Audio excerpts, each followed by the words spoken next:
Hey guys, Todd here from Toddaly Joshing. We have Sarah Booth with me, and we're going to ask you some questions. Let's do it. Okay, Sarah, you have done your own stunts. You've acted, you've voice acted. What's your favorite thing to do?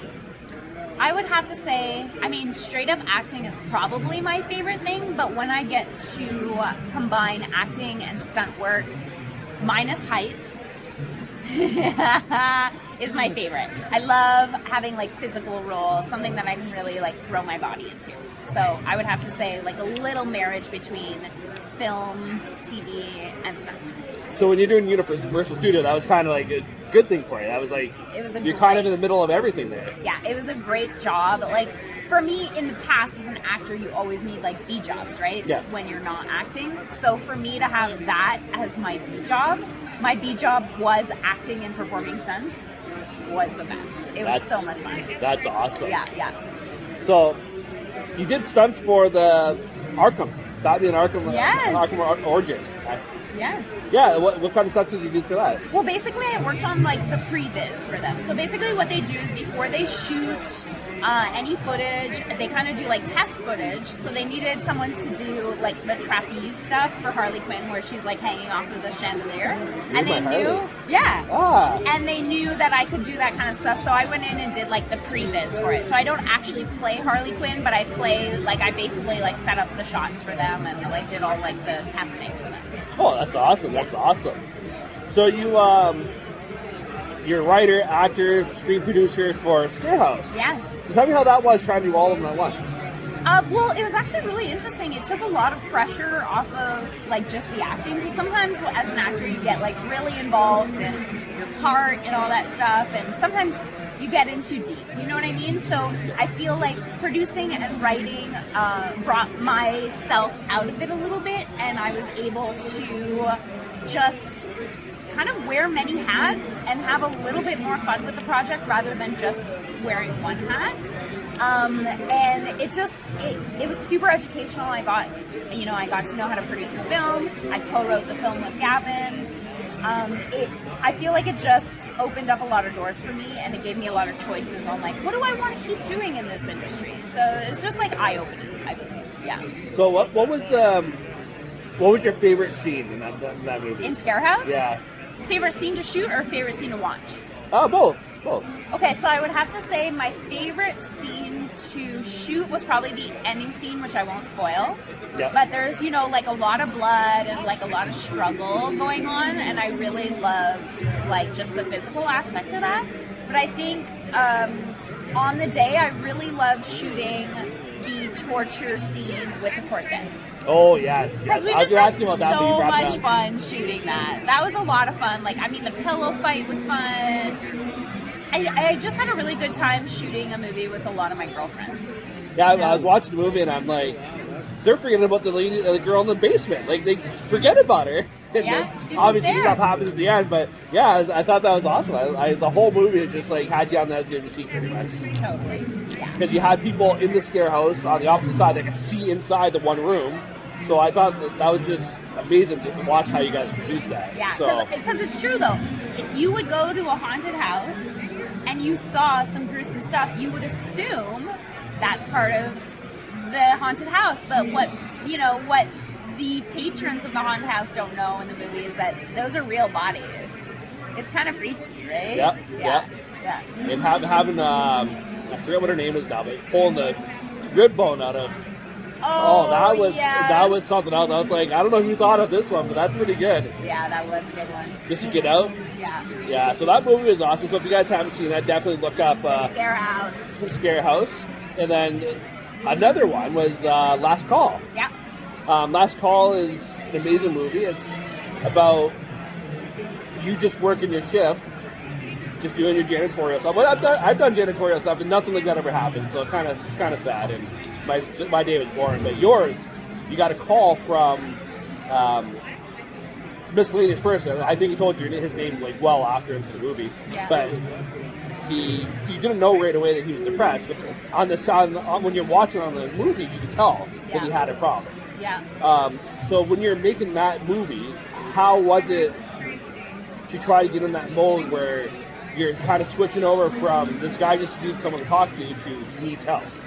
Yeah, well, I think, like, you know, through the rehearsal of the film, like, we figured out the right points where, like, my character needs to be focused on her world, then she kind of gets sucked into his world, and we kind of struggled to find the balance between those, because when we were rehearsing, I would tell Gavin, who was directing the movie, I would say out loud, I want to hang up. Like, my character would hang up at this point. So while we were rehearsing, we were figuring out the movie. You know, being like, what would make her stay on the phone? And it wasn't that she's a bad person and she doesn't want to help someone. It's just like, let's be honest, if someone called you out of the blue and didn't really reveal that much information, at a certain point, you'd be like, all right, like, I'm done. So we really had to find those specific beats where, like, as soon as she wants to let go, she's like, oh, like, there's a new piece of information where she's like, I gotta stay on the phone with this guy. So it was a lot of, like, rehearsal, rewrites, and just figuring it out so that, like, we had those right beats in. Like, Yeah. I know most of the scenes are one shot. You had to do one shot. It was all one take, yeah. So I love the fact that they did the two different scenes at the same time where you can see both sides of the conversation.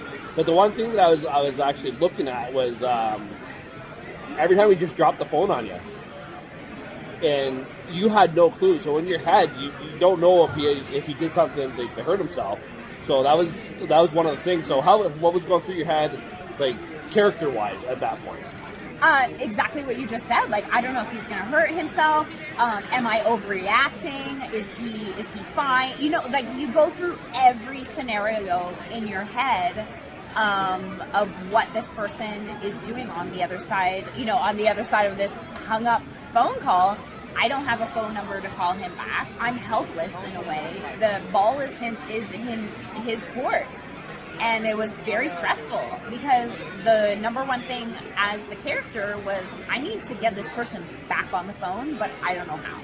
So I think, like, that, just like that struggle was there, you know? Yep. Yeah. Yeah, so the one scene I loved the scene because you were on the phone with him. You were trying to call the police to let them know that you had something online. What was that like, trying to juggle the two phone calls? Oh my gosh.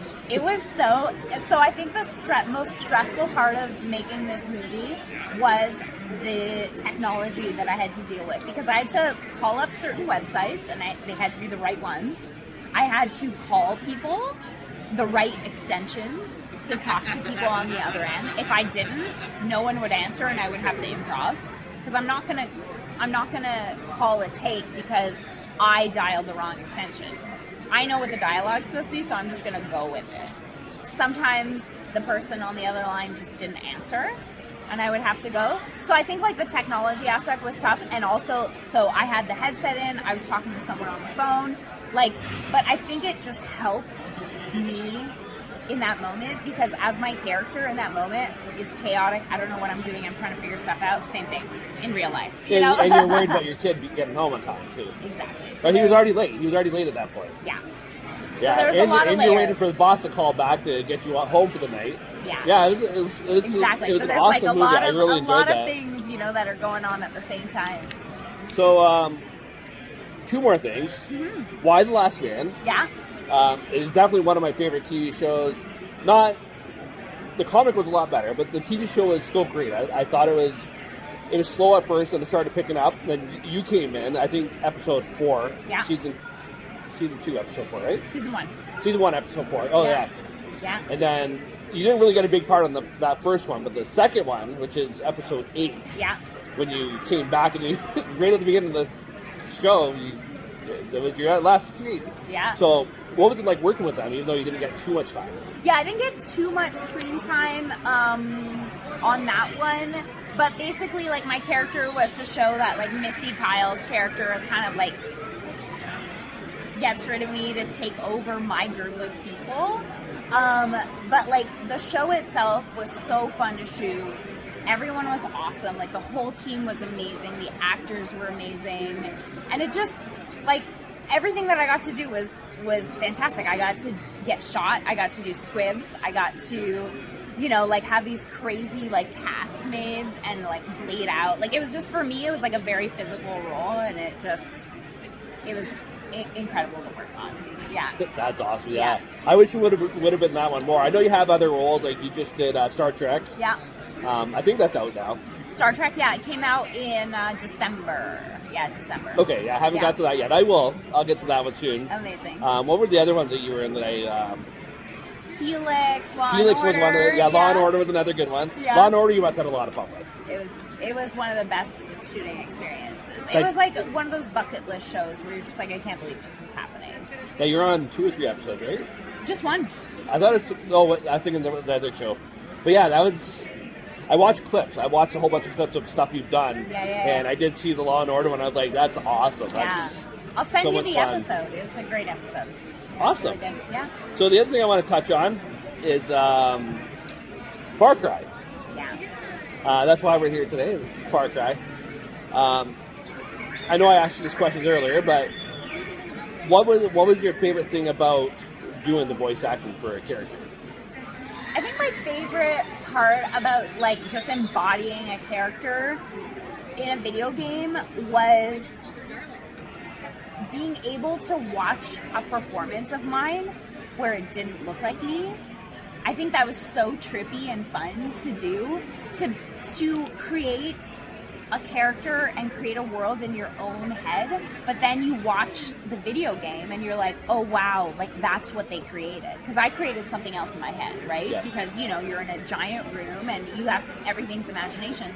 But once you get to watch the finished product, which takes years, right? It's just so trippy to watch what they did, and I think that's what was so exciting. Just seeing what I did on the day and seeing the result of what the game was. Yeah, because you would have had no clue what your character looked like. It looks totally different. Like, I was looking at it thinking, wow, that's... Yeah, and they warned me. They're like, okay, Sarah, so when the game comes out, don't be offended. I was like, why would I be offended? They're like, your character is just like a little bit more like heavy set. She looks older. I was like, that's fine. I'm not offended by that. But when I saw my character for the first time and I heard my voice come out of her and I saw what she looked like, which Tammy's banging, by the way. She looks great. I was like, whoa! Like, it was just trippy, to see my voice come out of another person. She's that cougar.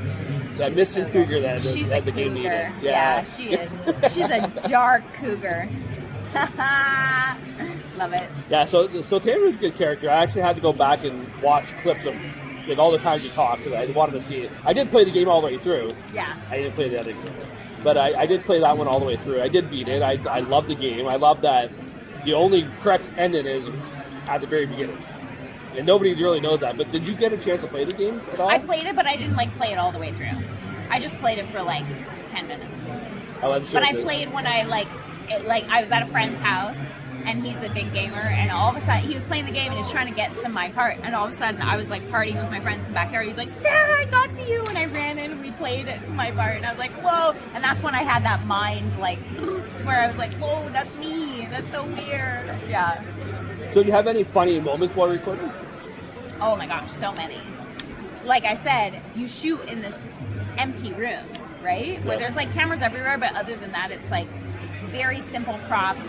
If you're in a car, you have 2 chairs and the frame, right? So there's just a lot of imagination, and sometimes you'll you're really into it and you go to do something and they're like, oh my gosh, you just walk through a wall, or you just that's not how you do that. But it's hard because they visually see it, but you don't. So you have the bodysuit on so they get your movements and everything. Yeah. So that's kind of cool. That's something a lot of people probably didn't know about with voice acting. You wear this super skin tight suit with all these sensors all over it where they capture your movements. Yeah, basically. the green suits. Ours were black. Oh. Ours were black with silver reflectors on them, but I've also been in the black suits with the red infrared lights. Yeah. There's a couple different variations of them, but also one thing that people don't realize is once you put your suit on, you have to calibrate to the system, right? So you go in, you calibrate, they know where all your dots are. You cannot go to the bathroom until lunch. Because then your dots change. Yeah, so your drinking habits before in the morning have to go. You gotta be chill. No tea. But the dudes are fine. Ladies are not fine. Yeah. Yeah. It's gotta be a little hard. Yeah, we need some, what do they call those? The weave things? Yeah, that's what we need. So, one of the other fun things I found when I was researching is you're from Quebec. I am. So, what part of Quebec were you from? So I grew up an hour southwest of Montreal in a tiny town called Ormstown, like population 2,000 people. So Chatham for me is ginormous. But yeah, I grew up in Quebec, and I went to theater school in Montreal, moved to Toronto, moved to LA, and then I'm back in Canada now. But I'm lucky that I've been always able to do projects in Montreal and in Quebec, even though when I was gone. So it's nice to always come home and work, you know. So what was the favorite place you visited while you're going away? Was it vacation or work? Oh my goodness, my favorite place? Yeah. Wow, that's a great question. Ooh, I would have to say, like, we moved to LA and I loved it. I really liked living there. It was fantastic. Yeah, I just like the fact that, you know, everyone there is kind of in the business and kind of knows each other's struggles, and the weather is beautiful. So I have to say, like, I really love Los Angeles. I really do. That's awesome. Yeah, I learned to surf. Oh, that's definitely a plus. Yeah. Never did that before. It's really fun. But I ride a motorcycle now, so I mean that's got to be. Oh, you know what? I'm getting my motorcycle license in June because I may have to ride a motorcycle for a job soon. You're gonna love it. You're definitely gonna love it. I'm excited. I'm excited. Yeah. So you do have a couple like upcoming projects. Yeah. What are the names of those so we can take a look at them? So the biggest upcoming project that I have is called Three Pines. So Amazon Studios is putting it out. So it'll be on Amazon streaming. It's the producers of The Crown, and it stars Alfred Molina, who plays Doc Ock. And it's a detective series, so it's based on a series of best-selling novels written by Louise Penny, and it's all about a detective and him solving crimes that mostly happen in this very small town, and it's kind of like a mix between Fargo and Twin Peaks. Okay, so that's going to be one that you're going to be on multiple episodes at least. Yeah, I'm in all the episodes. That's good. Yeah, so the first season has 8 episodes, I'm in all of them. Awesome. Yeah. So there's a plan to keep going, or you're not allowed to say? I mean, the buzz has been good. We haven't had an official green light for season 2, but so far everything that I've heard is sounding great. So if you watch the first season, they do cancel the second season. Did it end on a good note? Like, did it end on something that you were like, I could deal with that? No. No, not at all. That's why I don't think we're going to end on season 1, because season 1 ends on something pretty dramatic. Oh, that's good. It really does, like very dramatic. So I'm like, we need a season 2. But so far, all of like the buzz I've heard is it's looking good. Awesome. It's looking good. Yeah. Okay, well, thank you for joining me today. You're welcome. I really enjoyed talking to you. I hope Three Pines goes on for multiple seasons because it's good. Like, so far, it sounds awesome. I'm really looking forward to watching it when it comes out. I'll have to buy the DVD and get you to sign it at some point. Yes. And hopefully your acting career keeps on going. Like, from what I've seen so far, you're just going up the ladder, and it's just looking great for you. So. Thank you so much. All right, well, thank you for taking the time with me today. Thank you. And what's your podcast called again? Toddaly Joshing. Toddaly Joshing. Check it out.